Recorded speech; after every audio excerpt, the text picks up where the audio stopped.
Durante la Guerra Fría, Europa Occidental se preparó para una invasión de la Unión Soviética, entrenando y armando a un ejército clandestino para luchar contra el ocupante. La invasión nunca se produjo, pero el ejército conocido como Stay Behind siempre estuvo ahí, preparado y ansioso por encontrar nuevas misiones inquietantes. El ejército secreto de la OTAN.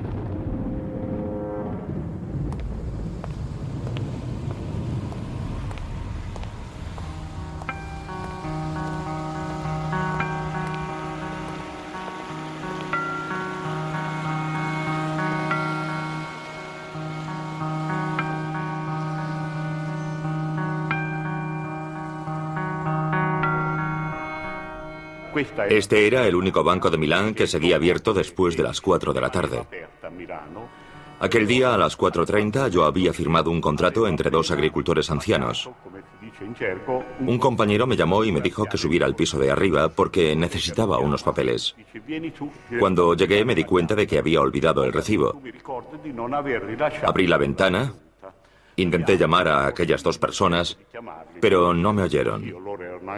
Así que cerré la ventana e hice algo que no solía hacer nunca. Me apoyé de espaldas sobre el cristal.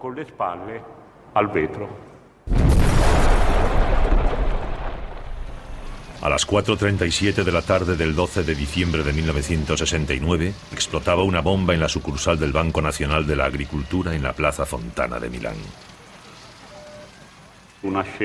Fue una escena apocalíptica. Muertos, heridos, cajas de seguridad abiertas. Yo me puse a gritar, ha sido una bomba, ha sido una bomba. Hasta que uno de los comisarios me tapó la boca con la mano y me sacó fuera.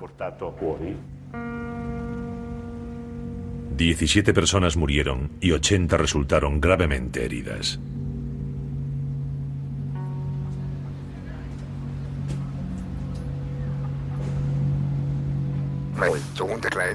Mi hijo pequeño, Ignaz, volvió de su primer día de clase y me preguntó: «Papá, ¿podemos ir a la Oktoberfest?». Yo le contesté que sí, que iríamos. Se subieron al tren fantasma y mi hija, que era mayor que él, se bajó llorando.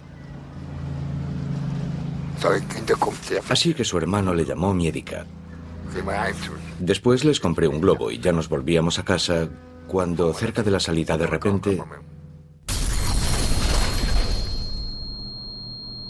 La bomba que explotó en la Oktoberfest de Múnich el 26 de septiembre de 1980 mató a 13 personas y dejó más de 200 heridos. Cuando recuperé el conocimiento, empecé a buscar a mis hijos. Primero encontré al niño y le pregunté si estaba bien. Me contestó: «No es nada, papá, solo tengo un poco de frío».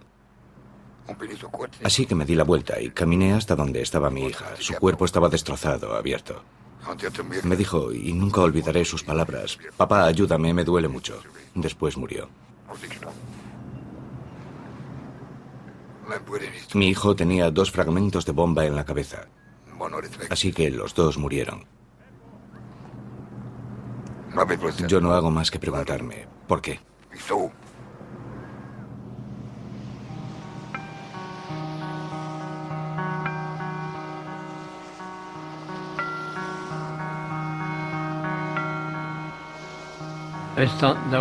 La cena ya estaba lista y estábamos esperando a mi hija, a mi yerno y a sus 2 hijos. El sábado nos reuníamos toda la familia y de repente oí un tiroteo en el supermercado del Heis. Salimos corriendo a la terraza y mi mujer gritó: «Mis hijos, mis hijos». Le dije que se calmase.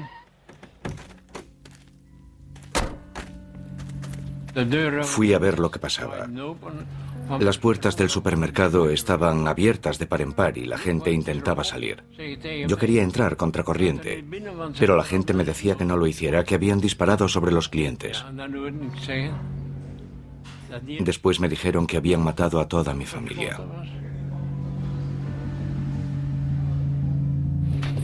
El 9 de noviembre de 1985, un grupo de hombres armados abrió fuego en el supermercado del Heis, en Aalst, Bélgica. Hombres, mujeres y niños fueron tiroteados. 8 murieron y 8 resultaron heridos. Nadie lo entendió. No era una acción típica de gángster. Los gángsters no matan niños. Lo haces si te ordenan que lo hagas. Igual que máquinas. La masacre fue solo uno de los 16 asombrosos ataques similares perpetrados entre 1982 y 1985, que serían conocidos como masacres Brabant. En total, 28 personas murieron y 20 resultaron heridas. A día de hoy, los asesinos todavía no han sido identificados.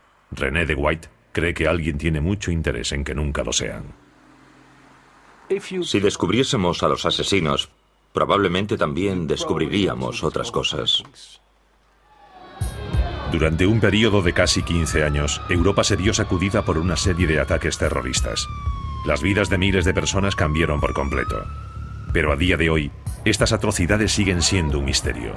La bomba colocada en la Plaza Fontana de Milán fue uno de los peores ataques, pero 40 años después nadie ha sido condenado por este crimen.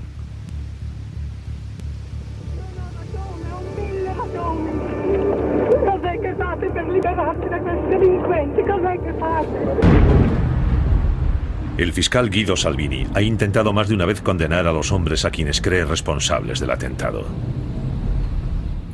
Cuando reabrimos la investigación en 1991, nadie había sido condenado. Los únicos condenados habían sido el general Maletti y el capitán Labruna, que habían intentado torpedear la investigación. 2 agentes de alto rango del servicio secreto italiano fueron condenados a penas de prisión en 1979 por ocultar y proteger a sospechosos clave. Los servicios secretos habían obstruido el trabajo de la autoridad judicial, ocultando pruebas y enterrando informes.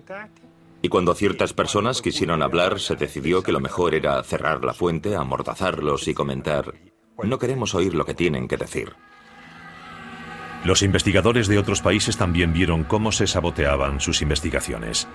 La explosión de Múnich fue provocada por una sofisticada bomba casera de tubo, pero apenas unas semanas después del atentado, la policía concluyó que un único extremista, Gundolf Koechler, era el responsable.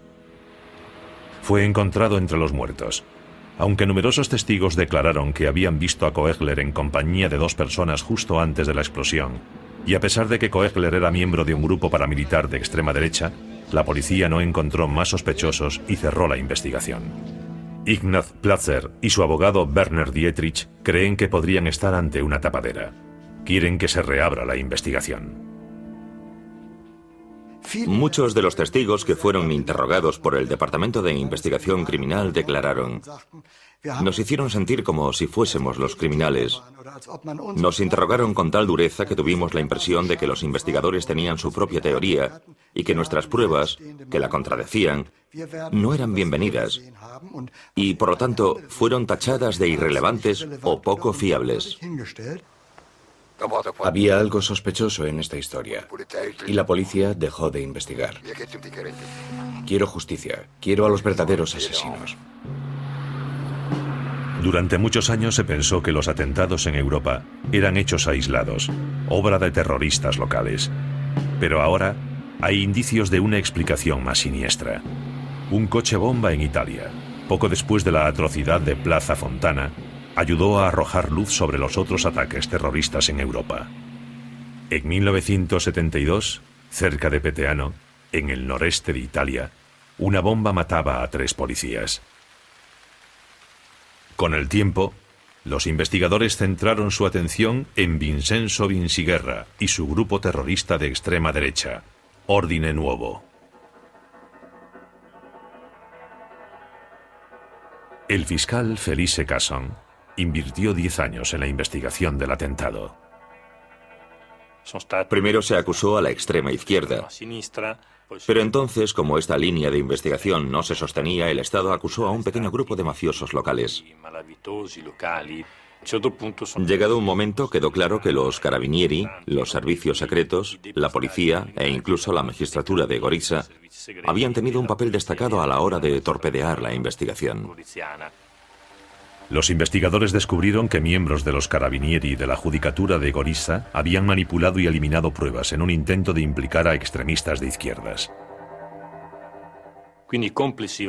Fue en realidad todo el aparato del Estado en su totalidad el que tapó los movimientos de estos neofascistas que llevaron a cabo la masacre. Vincenzo Vinciguerra cumple cadena perpetua por el atentado de Peteano. Pero cuando declaró ante el tribunal a mediados de los 80, mantuvo que él y su grupo de derechas estaban protegidos y financiados por una organización más importante en la sombra, relacionada a los más altos niveles con los servicios secretos del ejército. En su momento las declaraciones de Vinciguerra fueron desoídas, pero Casson, que le había llevado a juicio, siguió investigando. En 1990 tuvo acceso a los archivos del Servicio de Inteligencia Militar italiano y descubrió inesperadamente documentos que revelaban una organización de alto secreto. Descubrimos la existencia de una estructura clandestina secreta dirigida por el jefe de los servicios secretos italianos, cuyo nombre en clave era Gladio Stay Behind. Casson descubrió documentos que relacionaban a esta fuerza misteriosa con la OTAN. El primer ministro italiano, Giulio Andreotti, se vio obligado a explicarlo en público, provocando un monumental escándalo en toda Europa. Admitió que esa organización secreta, Gladio, existía y reveló que formaba parte de una red mucho más amplia de ejércitos Stay Behind secretos, coordinados por la OTAN en toda Europa durante la Guerra Fría. Resultó que Gran Bretaña y los Estados Unidos habían entrenado y reclutado en secreto a civiles y militares en numerosos países de Europa. Su papel, según la versión oficial ofrecida por Andreotti, era formar un movimiento de resistencia en caso de una invasión soviética. El Stay Behind en Europa fue organizado por la OTAN. Se pretendía crear una organización que, en caso de una invasión soviética de Europa Occidental, tuviese en cierta medida una estructura.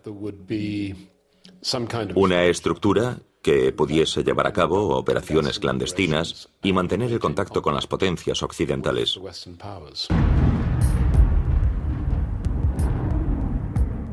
Era una época muy diferente de la actual. Estábamos todavía en plena Guerra Fría, estábamos en plena confrontación entre el este y el oeste.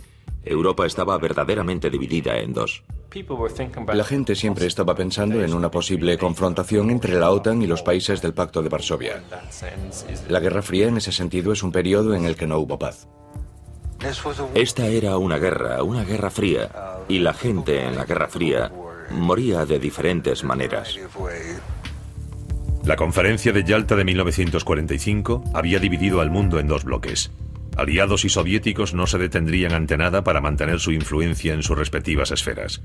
En los primeros años posteriores a Yalta y al final de la Segunda Guerra Mundial, los temores de los Estados Unidos se basaban en la brutal ocupación por parte de la Unión Soviética de los países del este de Europa y de Alemania del Este.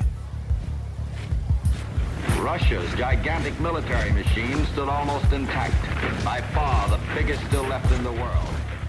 La principal preocupación de los aliados era que los soviéticos avanzasen sobre el resto de Alemania y que incluso cruzasen el Rin.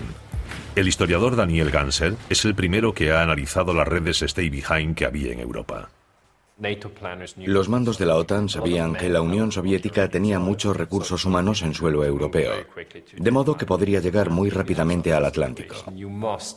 Y si se produjese esa situación, tendrían que volver a acceder al territorio, y eso era difícil. Así que se dijeron, ¿por qué no lo hacemos antes? Creamos escondites de armas, ponemos armas, munición y oro, todo lo necesario en esos escondites. Así tenemos a personas ya entrenadas y que ya se conocen, y podrían estar muy activas en caso de una invasión soviética. En términos generales, una organización, una vez creada, nombraría a individuos de confianza que serían reclutados para participar en el Stay Behind. Después, recibirían entrenamiento, y algunos irían a Inglaterra, a Fort Monckton, donde están las instalaciones de entrenamiento de las SAS, en las afueras de Gosport. Allí les enseñarían técnicas de espionaje, comunicaciones clandestinas, exfiltración, técnicas de infiltración, y aquellos que terminasen el curso volverían a sus actividades normales. Muy probablemente actuarían como reservistas. El concepto Stay Behind nació de la experiencia en la Segunda Guerra Mundial de la Ejecutiva de Operaciones Especiales, una rama del servicio secreto británico MI6. La ejecutiva de operaciones especiales tenía como función principal el sabotaje en Europa. Trabajaba con redes en Francia, Bélgica. Su intención era desbaratar las líneas alemanas de suministros, volar trenes, etc. Poco después del final de la guerra, estas mismas redes se volvieron contra los rusos. Los estadounidenses llegaron a finales de la década de 1940 con un montón de dinero. Tenían los recursos, tenían el equipo, podían superar al MI6 en todos los campos.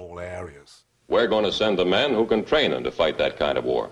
And we have these men, experts in this kind of guerrilla warfare? You bet we have. Las investigaciones parlamentarias en Bélgica e Italia descubrirían posteriormente que las redes Stay Behind estaban dirigidas por los servicios secretos locales en estrecha cooperación con la CIA y el MI6 en más de 15 países europeos, entre ellos la neutral Suiza y Austria. En cada país, la red tenía su propio nombre: Gladio en Italia, SDRA8 en Bélgica. En Alemania se llamaba Überrollagenten. Los soldados de a pie de Gladio fueron reclutados en toda una variedad de frentes. No es posible estereotipar a las personas que participaron en Gladio, porque varían de país a país. El tipo de persona también varía dependiendo del terreno, de modo que podrían ser guardas forestales que trabajaban en las montañas o en los bosques, esquiadores, quién sabe, y en otros lugares eran claramente más urbanos. La mayoría estaban convencidos de que el comunismo era una amenaza, de modo que eran gentes de derechas, a veces de extrema derecha, pero también teníamos conservadores, católicos que solo querían defender a su país. Hombres como Franco Bortolomeoli, un técnico y paracaidista aficionado de Bolzano, en el norte de Italia. A principios de la década de los 60 yo tenía 19 años y simplemente por la aventura me apunté a un curso de paracaidismo. Un día el presidente de la asociación se me acercó y me dijo: si nuestro país fuese invadido por una potencia extranjera, ¿estarías dispuesto a hacer algo? Yo inmediatamente contesté que sí. Bien, ha sido aceptado. Pregunté: ¿aceptado por quién? Cuanto menos sepas, mejor. Nuestra función no era detener al Ejército Rojo porque no habríamos sido capaces de detener a nadie, sino ayudar a la gente que viniese a ayudarnos a entrar en territorio ocupado.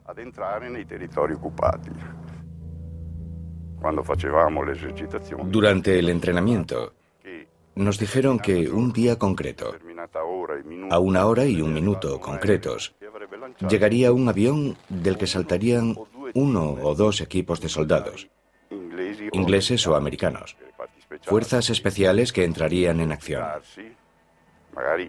La hipótesis era que tal vez tendrían que tomar un cuartel del ejército invasor. Al igual que en Italia, la red belga Stay Behind se entrenaba en secreto durante maniobras militares regulares. Jean-Claude Marlet era el comandante del cuartel de Bielsam. En los años 80, esta era la sede de las maniobras de entrenamiento anuales del ejército belga, denominadas Oesling. En las maniobras Oesling participaban efectivos de Bélgica, de Luxemburgo y de las fuerzas especiales estadounidenses destinadas en Alemania. De modo que había efectivos tradicionales, pero también secretos, efectivos ocultos, efectivos con motivaciones y técnicas extremadamente confidenciales. Eran unas maniobras prácticamente secretas. Sin embargo, se realizaban dentro de actividades absolutamente regulares. Pero lo que ocurría durante las maniobras era otra cosa.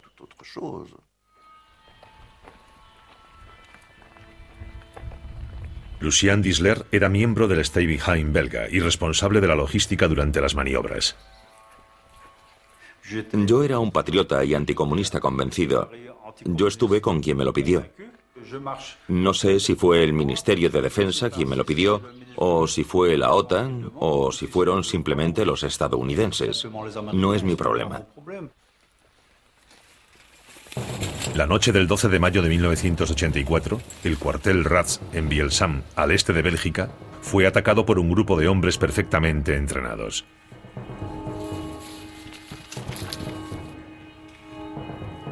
Un centinela fue abatido por el fuego de las ametralladoras y se robaron centenares de armas.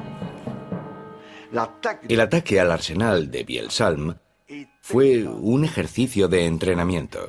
Son ejercicios al límite, para crear la situación más realista posible, para poner a prueba la resistencia y capacidad de los soldados. Son ejercicios extremos, pero ejercicios, al fin y al cabo.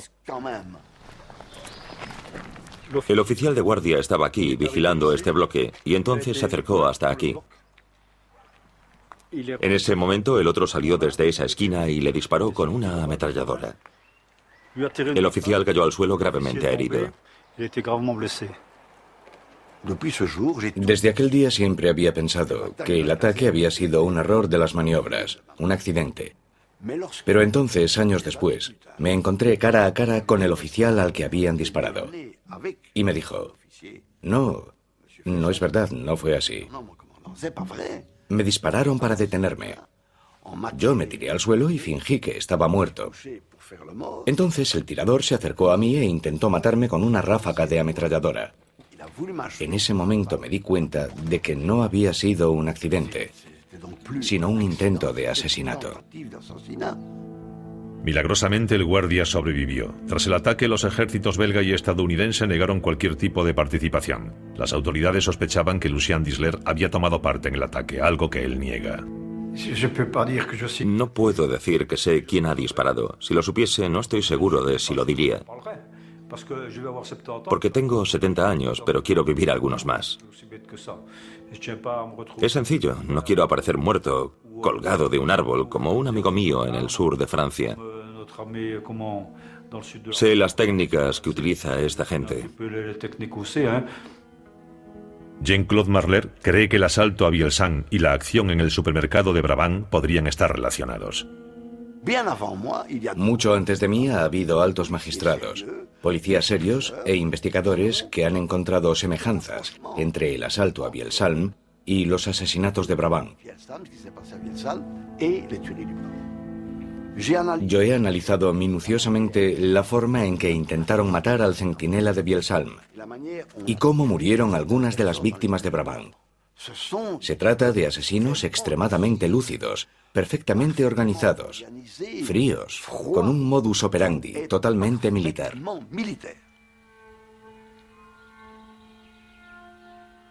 El reclutamiento de todo tipo de personas para sus grupos paramilitares fue una tradición iniciada por los aliados en los años inmediatamente posteriores a la Segunda Guerra Mundial. Se habían tomado muy en serio el viejo dicho, el enemigo de mi enemigo es mi amigo, y habían alistado a destacados nazis para la causa antisoviética. Uno de ellos, el maestro del espionaje de la SS, Reinhard Hellen, se convertiría en el fundador del primer servicio secreto alemán tras la guerra, que posteriormente supervisaría la red Stay Behind del país. En los primeros años de la Guerra Fría nadie hizo más que Hellen para alimentar los temores estadounidenses de una creciente amenaza soviética. El presidente Truman destinó millones a toda una batería de operaciones secretas y programas de inteligencia contra la amenaza comunista. La Ley de Seguridad Nacional de los Estados Unidos de 1947 proporcionó la cobertura legal para las acciones secretas de los Estados Unidos bajo el epígrafe de guerra no ortodoxa. La estrategia se perfiló con detalle en la Directiva 10/2 del Consejo de Seguridad Nacional e influiría enormemente en el modus operandi de los servicios secretos. La NSC 10/2 dice que se usarán todos los medios, incluida la formación de ejércitos secretos, incluida la manipulación de la población con miedo o propaganda, y que deberá invertirse una gran cantidad de dinero para hacerlo.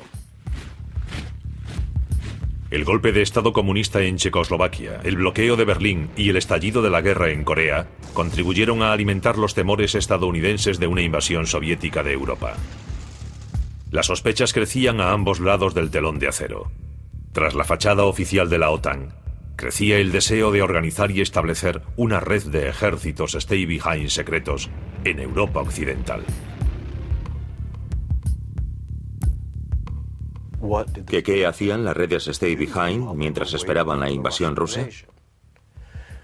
Pues entrenar y participar en la política local.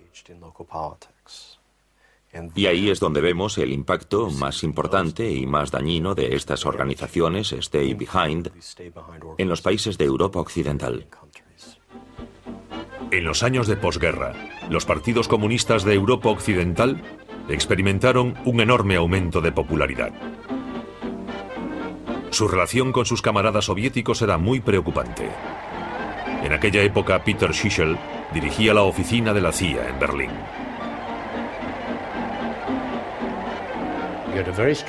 Teníamos un partido comunista italiano muy fuerte, un partido comunista francés fuerte, y había una sensación de inseguridad, porque sabíamos que los rusos se servían de estos partidos comunistas para su acción política. A medida que aumentaba el riesgo de una victoria política comunista, la estrategia de Stay Behind dejó de pensar en la amenaza de una invasión para centrarse en el enemigo interior. El documento más importante para un historiador ahora mismo está fechado el 1 de junio de 1959.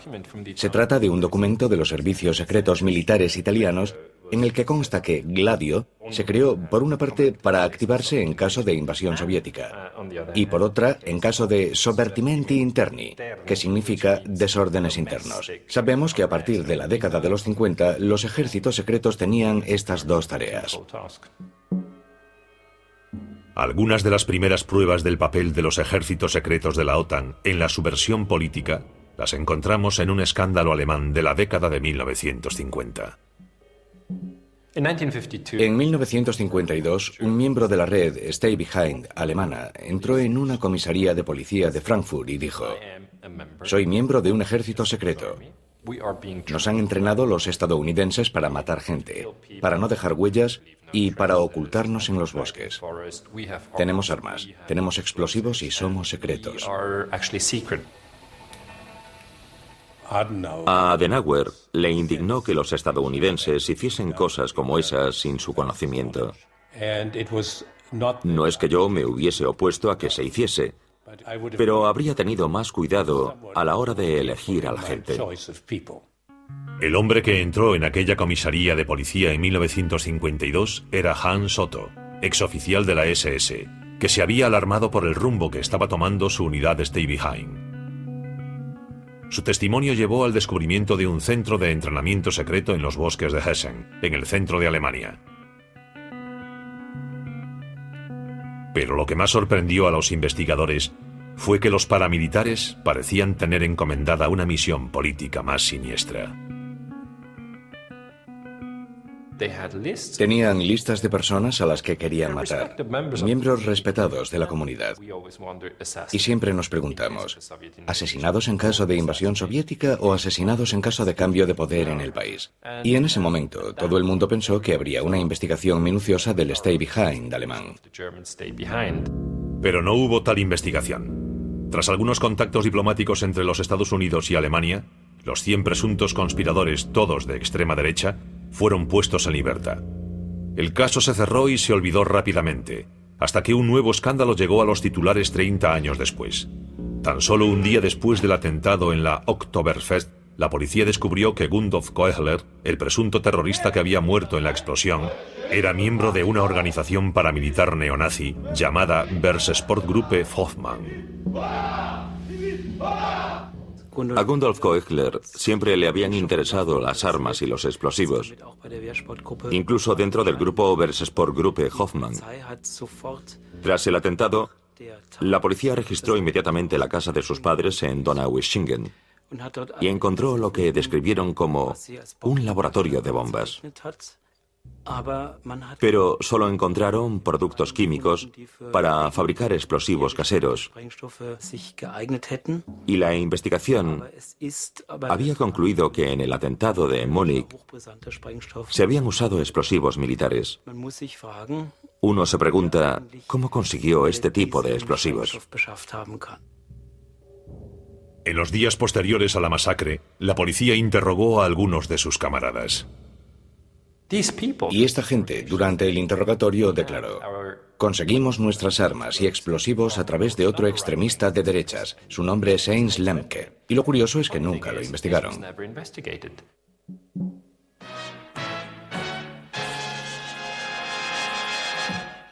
Guten Abend, meine Damen und Herren. Das Ausmaß der von Rechtsextremisten angelegten Waffenlager in der Lüneburger Heide ist größer als bisher angenommen wurde. Un año después del atentado de la Oktoberfest de Múnich en 1981 en los bosques de Lüneburg, en el norte de Alemania, unos excursionistas encontraban por casualidad un enorme arsenal que pertenecía al guarda forestal Heinz Lemke. Lemke era un activista de derechas con amplios contactos con el mundo neonazi alemán. El Servicio Secreto de Alemania del Este, la Stasi, había indicado la localización exacta de los transmisores usados por los grupos Steibenheim de Alemania Occidental. Uno de ellos fue encontrado en Lüneburg, muy cerca de la casa de Lemke y de los lugares donde se encontraron las armas. Escondites de armas como esos formaban parte de una estrategia europea, eso está claro. Y si se llegase a investigar cómo había hecho Lemke todo aquello, ¿hasta qué punto tenía armas y explosivos a su disposición? ¿Y hasta qué punto eran similares o idénticos a los explosivos usados en el atentado de la Oktoberfest? La investigación habría dado resultados. Tras su detención, Lemke informó a los investigadores de la existencia de 30 escondites más de armas. Dijo que estaba dispuesto a dar los nombres de sus jefes, pero antes de que pudiese testificar, apareció muerto, colgado del techo de su celda. Su muerte establece una conexión escalofriante con los asesinatos de Brabant, en Bélgica. Allí las pruebas también apuntan a una conexión con una organización paramilitar. El comisario de policía, Eddie Vos, ha investigado durante varios años los asesinatos de Brabant. Descubrimos que había un modus operandi concreto y que cada persona tenía un papel en la acción. Hay un hombre que empieza a disparar inmediatamente y su forma de disparar y de colocarse me hace pensar en alguien que ha sido entrenado para manejar un arma. Un informe del Parlamento belga de 1990 concluyó que los asesinos tenían que haber sido miembros o exmiembros de las fuerzas de seguridad, extremistas de derechas que disfrutaban de un alto nivel de protección. Para ser un asesino de Brabant, habría que formar parte de una cierta élite. Pero eso no es todo. Habría que tener garantizada la impunidad. Cuando una comisión de investigación intentó establecer vínculos concretos con el ejército Steibenheim belga, el SDRA-8, el jefe de los servicios secretos del ejército se negó a revelar los nombres de los soldados Steibenheim. Había pruebas de la conexión con una red neonazi llamada Westland New Post, WNP. Su líder, Paul Latinus, confirmó que le habían pedido que formase un grupo de paramilitares anticomunistas, pero se negó a decir quién le había ordenado la misión. Posteriormente, declararía haber estado a sueldo de los servicios secretos estadounidenses. Efectivamente, había similitudes entre la red Steibenheim y la red creada por la WNP. Había varios soldados y exsoldados en la WNP que creían que trabajaban para el Estado o que se consideraban agentes del Estado. Poco después de la última masacre de Brabant, Latinus fue detenido. Pero antes de que pudiese hablar, como Lemke en Alemania, también él sería encontrado muerto en su celda con un cable de teléfono alrededor del cuello. ¿Pero por qué querrían ejércitos secretos de derechas aterrorizar a países tranquilos como Bélgica, Alemania e Italia en el corazón de Europa Occidental? La respuesta está en un cambio en el concepto de Guerra Fría. El final de la crisis de los misiles cubanos de 1962 había traído cierta estabilidad. Una invasión convencional soviética de Europa Occidental ya no parecía probable a la vista de las tablas a las que se veían abocados el este y el oeste en su partida de ajedrez con misiles nucleares. Ahora los Estados Unidos estaban decididos a establecer o ampliar sus bases en Europa, e Italia era un lugar clave. Pero la política italiana era inestable. La izquierda seguía ganando terreno y tenía capacidad para desbaratar los planes de Washington. Richard Gardner trabajó en Italia representando a varias administraciones estadounidenses durante más de 20 años. Italia era un elemento clave en el flanco sur de la OTAN. Y el Partido Comunista de Italia se oponía a todas las medidas prácticas para reforzar a la OTAN. De modo que había pruebas claras de que Italia no podría ser un buen aliado de la OTAN si los comunistas tomaban el control. Ante la evolución de la situación, se revisó la función de los ejércitos Steibenheim. La CIA empezaba a darse cuenta de que estas operaciones de Stay Behind no tenían ningún valor, excepto porque servían de vínculo para mantener unidos a los anticomunistas y para que estos siguiesen motivados. Era casi como un club, una organización fraternal. En 1965, en un lujoso hotel de Roma, se reunían lo más granado de la derecha italiana y los servicios secretos. Esta reunión, conocida como Instituto Polio, cambiaría radicalmente la sociedad italiana. No solo estaban presentes radicales de extrema derecha, sino también analistas políticos, estudiosos de la guerra revolucionaria y oficiales del Estado Mayor. De modo que había un amplio espectro de pensamiento que creía que había que tomar una acción preventiva contra el comunismo con todos los medios disponibles. El Instituto Polio, el Estado Mayor del Ejército y el Servicio de Información Militar dijeron muy claramente lo que querían. Hablaron de una cuarta dimensión de la guerra. La cuarta dimensión de la guerra, que llega tras la primera fase de la guerra terrestre, la segunda fase de la naval y la tercera fase de la aérea. La cuarta dimensión de la guerra es la que se encarga de la conquista de los corazones y las mentes de la población. Esta es una guerra que se libró y que se sigue librando hoy en día, también a través de conflictos de baja intensidad, incluso con la utilización de lo que definimos inapropiadamente como terrorismo. Varios grupos diferentes fueron convocados a tomar parte activa en esta cuarta fase y en la lucha contra el comunismo. Entre ellos se encontraba la red Stay Behind italiana, Gladio, algunos de cuyos miembros empezaron a involucrarse activamente en la subversión política. El militante de a pie, el soldado de Gladio, no sabía quién tenía por encima en la escala jerárquica sobre su cabeza.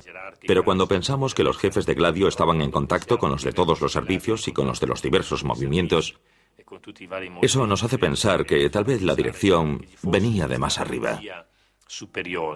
Tras la reunión del Polio en Roma, Italia se vio sacudida por una serie de atentados con bomba. Al principio solo hubo daños materiales, pero con la masacre de Plaza Fontana en 1969 comenzaba uno de los períodos más oscuros en la historia italiana. Algunos historiadores creen ahora que formaba parte de un proyecto secreto semioficial conocido como la Estrategia de la Tensión. La estrategia de la tensión fue un fenómeno complejo en el que las diferentes figuras que participaron no compartían los mismos objetivos. Había grupos de extrema derecha que realmente querían destruir el sistema democrático con un golpe de Estado, como en otros países. A su lado, por supuesto, estaba la mayor parte de los jefes militares, una parte de los servicios secretos y de las fuerzas conservadoras en general, que usaban a este primer grupo, pero que, en vez de apuntarse a un golpe de Estado propiamente dicho, lo hacían a una estabilización de las instituciones. Desestabilizar el orden público para estabilizar el orden político y para justificar una intervención represora que sería recibida con alivio por la población. La gente quiere vivir en paz, quiere andar tranquila por la calle. No quiere correr el riesgo de entrar en un banco o subirse a un tren y morir porque un asesino desconocido ha puesto una bomba.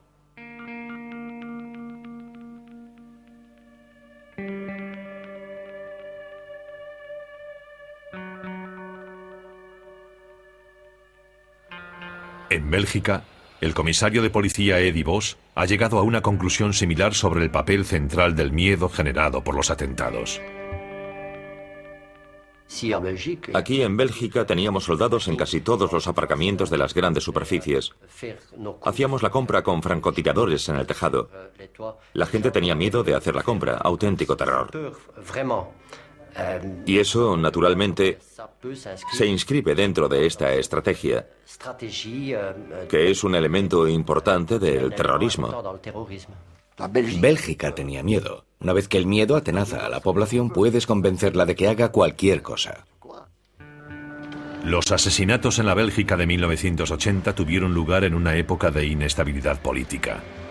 Decenas de miles de manifestantes se habían lanzado a la calle para protestar contra los planes de los Estados Unidos de instalar nuevos cohetes nucleares en suelo belga. Fue un periodo bastante turbulento en Bélgica debido a la instalación de aquellos misiles. Hubo centenares de miles de personas que salieron a la calle y aquello no gustó a todo el mundo. La gente se dio cuenta de que Bélgica era un poco el cajón desastre de la OTAN. Y teníamos que demostrarle al gran hermano americano que éramos gente seria.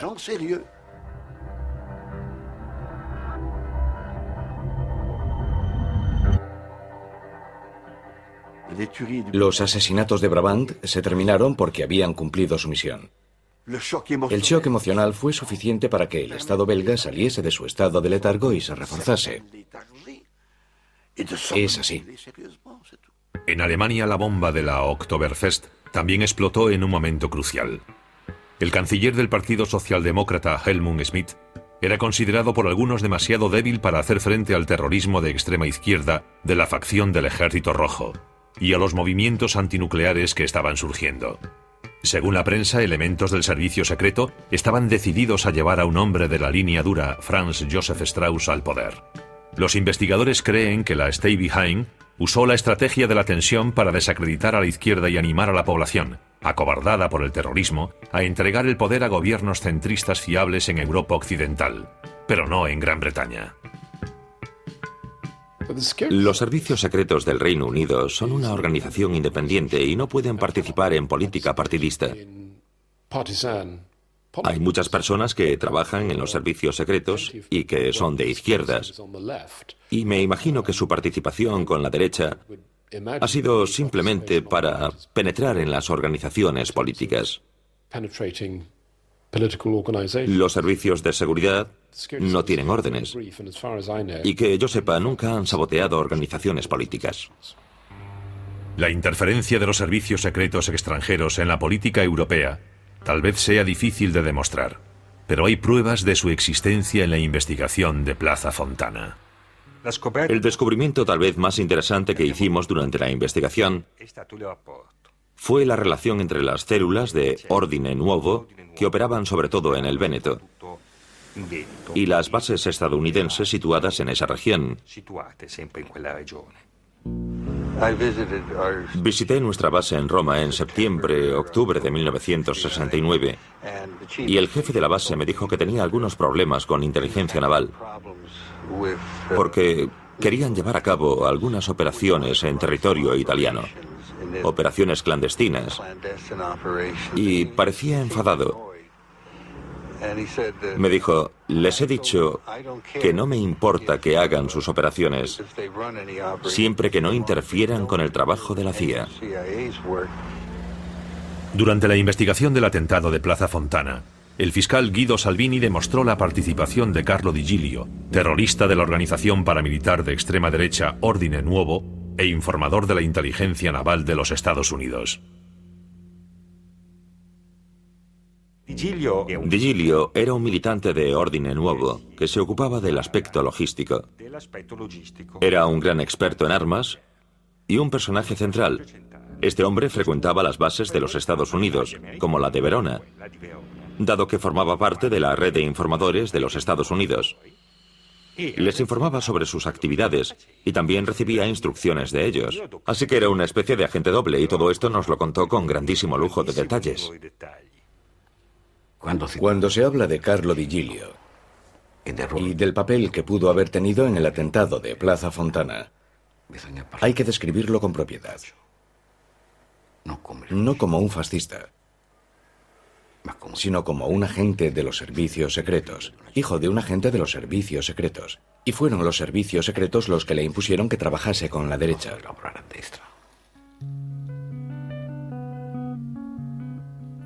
Di Giglio reconstruyó para nosotros todas las fases que llevaron a Plaza Fontana.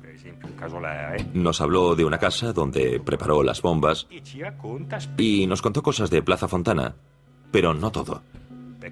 Porque él, como técnico, ayudó en la preparación de los explosivos, pero se quedó en Mestre cuando el coche con las bombas inició su viaje hacia Milán.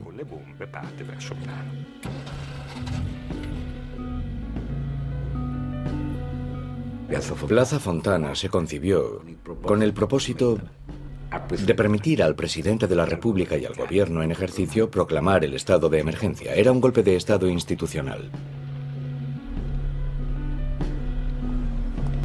En 1969 el mecanismo parecía perfecto.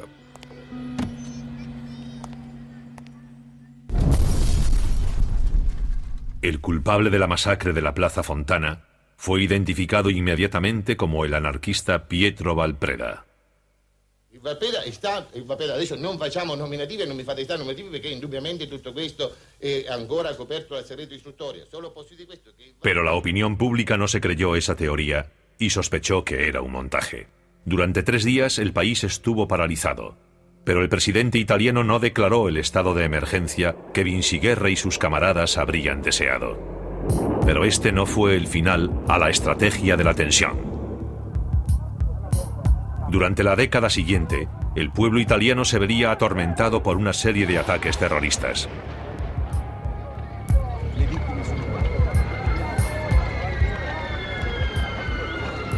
El clímax llegó con el atentado en la estación de Bolonia, que dejó 85 muertos y más de 200 heridos. Estos sucesos han llevado al terrorista Vinci Guerra a creer que los grupos de ultraderecha, como el suyo propio, estaban manipulados por el Estado. Cuando me opongo al discurso que dice que la serie de masacres que se produjeron en Italia fueron cosa de fascistas, lo hago porque sé que todos esos atentados fueron perpetrados por hombres que trabajaban para el aparato del Estado. Estaban todos relacionados con el aparato y siempre fueron protegidos y ocultados por ese aparato. A pesar de los más de 20 juicios, casi todos los acusados de participar en los ataques terroristas se habían librado de la cárcel. Hombres como Gianni Maletti, un cargo importante de los servicios secretos italianos, que fue condenado por proteger a los terroristas de Ordine Nuovo, pero que huyó a Sudáfrica antes de cumplir su condena. Odelfo Sorsi, de quien se sospecha que planeó el atentado de Plaza Fontana, pero que ahora vive en Japón. Durante años he estado convencido de que puedes cometer errores de buena fe. Al final fui yo quien cometió el error al pertenecer a esta organización. Pero llegado un momento hay que decir la verdad. En Italia muchos de los atentados terroristas todavía no se han resuelto. En el atentado principal, el de la Plaza Fontana, no tenemos ningún responsable desde el punto de vista judicial. Aunque histórica y políticamente hay una verdad en los miles y miles de documentos recopilados por la comisión que investigó los atentados. Lo mismo ocurre en Bélgica. Muchos siguen esperando las respuestas que hasta ahora no ha dado la investigación Brabant. Un Estado que acepta que se maten a 16 hombres, mujeres y niños en 3 atentados en 2 días, simplemente porque habían escogido el lugar equivocado en el momento inoportuno para hacer sus compras, es un Estado que no merece respeto y no merece sobrevivir. ¿Cómo quieren que un pueblo tenga confianza en el futuro cuando asesinan a tiros a 16 personas en el espacio de unos minutos y a nadie le importan los resultados? Supongo que todavía hoy hay gente que no quiere que se conozca la verdad. Estoy segura. Al menos en Múnich todavía hay esperanza de que los auténticos instigadores de la matanza de la Oktoberfest sean llevados algún día ante la justicia. La mejor oportunidad de averiguar quién estaba realmente detrás de este atentado se presentó justo después de que explotase la bomba. Los testigos que declararon que Keller iba acompañado deberían haber sido interrogados con mayor rigor. Hoy hay pruebas recogidas en el escenario de un crimen que pueden ser analizadas con los últimos métodos científicos. En los últimos años hemos visto que muchos crímenes sin resolver se han resuelto de esta manera. El abogado Werner Dietrich y las víctimas Platzer y Martínez siguen intentando reabrir la investigación del atentado de la Oktoberfest, pero han descubierto que muchas de las pruebas originales han desaparecido. Desgraciadamente, la oficina del Ministerio Fiscal me ha informado de que muchas pruebas que pensaban que tenían han sido destruidas o han desaparecido. No queda ni rastro de ellas. ¿Cómo pueden destruir las pruebas del juicio? En otros casos se procesa a los sospechosos. Aquí estamos, ante asesinos en masa, y han destruido las pruebas. Es bastante inusual que en una investigación que no ha prescrito ni se ha cerrado judicialmente, los fragmentos de bombas y los restos corporales se destruyan. La pregunta es qué tipo de intereses se ocultan tras todo esto y qué se quiere tapar. Seguiré luchando hasta que aparezcan los culpables. La historia del ejército secreto de la OTAN no está cerrada. En noviembre de 1990, el Parlamento Europeo condenó a Gladio y Stay Behind. Solicitó una investigación completa, que todavía no se ha llevado a cabo, y el total desmantelamiento de estas estructuras paramilitares. Pero casi 20 años después, no hay ninguna prueba de que estos ejércitos secretos hayan sido licenciados. Esas personas a las que les entusiasman las operaciones secretas deberían recordar, en primer lugar, que no son secretas durante mucho tiempo. Y deberían preguntarse, si su operación se hiciese pública, ¿cuál sería la reacción no solo en los Estados Unidos, sino en el país involucrado? ¿Qué haría eso a la autoridad moral de los Estados Unidos? El legado de Stay Behind es que las tácticas que crearon estas redes en un primer momento siguen en vigor y continúan usándose hoy en día. Son procedimientos de actuación habituales. La gente que paga el precio por todo ello son hombres y mujeres normales de todo el mundo. El miedo a un enemigo como el comunismo había creado un arma secreta que parecía actuar fuera de control. Tal vez las guerras contra los nuevos enemigos del siglo XXI traigan pesadillas similares que tendrán que ser investigadas por las generaciones futuras.